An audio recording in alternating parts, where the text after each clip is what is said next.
আমাদের মুসলমানদেরকে দেখবেন সারা দুনিয়াতে হট হেডেড বলে, গরম মাথার লোক বলে, মিট ইটার বলে, গোস্ত খায় বেশি সব বলে আমাদেরকে।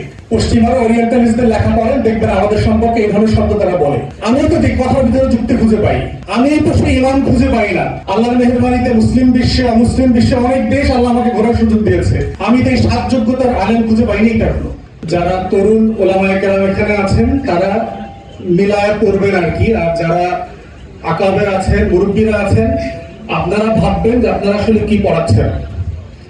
মুহাসাবা খুব জরুরি আমাদের নিজেদের জন্য। সেখানে 7টা রিকোয়ারমেন্টের কথা বলা ছিল, যে গ্রান্ড মসজিদের, জাতীয় মসজিদের ইমাম নিয়োগ হবে 7টা যোগ্যতা দরকার।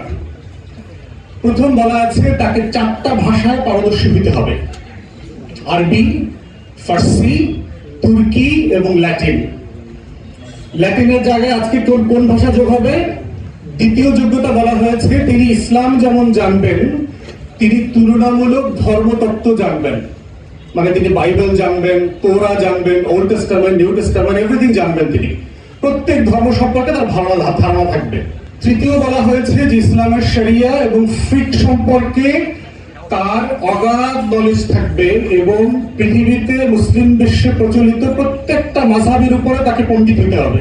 চতুর্থত বলা হয়েছে যে তিনি ম্যাটেরিয়াল সায়েন্স সম্পর্কে জানবেন, যে ফিজিক্স, কেমিস্ট্রি, বায়োলজি, ম্যাথ, এই যে সায়েন্স গুলো আছে, বিজ্ঞান, অঙ্ক, এর প্রত্যেকটা জিনিস সম্পর্কে উনি মাস্টার হতে হবে।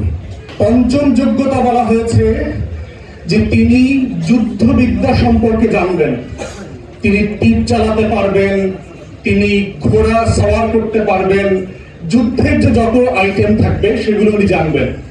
ষষ্ঠত বলা হয়েছে তিনি দেখতে খুব স্মার্ট হইতে হবে, পেটে ভুঁড়ি থাকতে পারবে না, মোটা হইতে পারবেন না, হ্যান্ডসাম হইতে হবে, একদম স্মার্ট হইতে হবে তাকে। এবং সপ্তম বলা হয়েছে তার কণ্ঠ অসাধারণ শ্রুতিমধুর হইতে হবে। এই হলো তার 7টা যোগ্যতা। এর প্রত্যেকটাই বর্তমানে প্রযোজ্য। শুধু যুদ্ধবিদ্যায় যেখানে ওখানে মার্শাল আর্ট, তীর চালানো, ঘোড়সওয়ার এই কথা আছে, তার বদলে আপনি বর্তমানে পড়ে নেন যে আপনাকে এসএমজি, এলএমজি চালাইতে জানতে হবে, ট্যাঙ্ক চালাইতে জানতে হবে, যুদ্ধ বিমান চালাইতে জানতে হবে, এইটা রিপ্লেস করেন।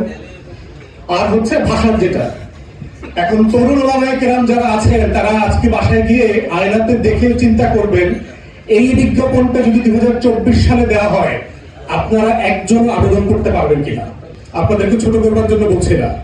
আমাদের মুসলমানদেরকে দেখবেন সারা দুনিয়াতে হট হেডেড বলে, গরম মাথার লোক বলে, মিট ইটার বলে, গোস্ত খায় বেশি সব বলে আমাদেরকে। পশ্চিমারা ওরিয়েন্টালিস্টদের লেখা পড়েন, দেখবেন আমাদের সম্পর্কে এই ধরনের শব্দ তারা বলে। বলার কারণ আছে না? কি মনে করেন আপনাদের কাছে? আমিও তো ঠিক কথার ভিতরে যুক্তি খুঁজে পাই, আমি তো সেই ইমান খুঁজে পাই না।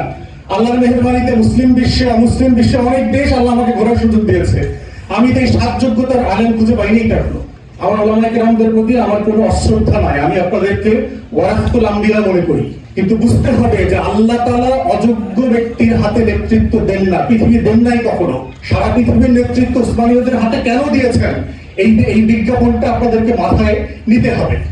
শেষ করছি যে একটা রাষ্ট্র, একটা সমাজ থেকে শিক্ষা ব্যবস্থা আসলে কি চায়।